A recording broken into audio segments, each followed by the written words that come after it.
Welcome to Blizzard Fire. We hope this video helps fire up your solution.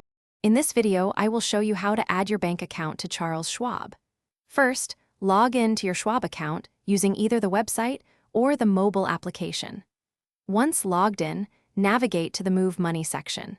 This is where you will find the option to link an external bank account, allowing you to easily transfer funds between your bank and your Schwab investment accounts. It's a straightforward process designed for your convenience. Next, you will need to provide your bank's routing number and your specific bank account number. It is crucial that the name on your external bank account exactly matches the name on your Charles Schwab account to prevent any delays.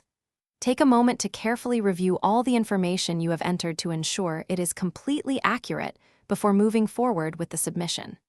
Accuracy here saves time later. To verify your bank account, Charles Schwab will send 2 small, random deposits, each typically less than $1, to your external bank account. These microdeposits usually appear within 1 to 3 business days after you initiate the linking process.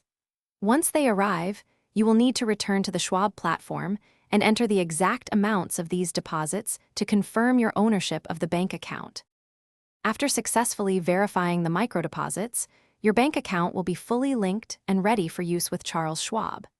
You can now easily initiate electronic funds transfers, or EFT, to move money between your linked bank account and your Schwab investment accounts. These transfers typically take 1 to 3 business days to complete, providing a convenient way to manage your finances. Thanks for watching. If you found this helpful, don't forget to like and subscribe.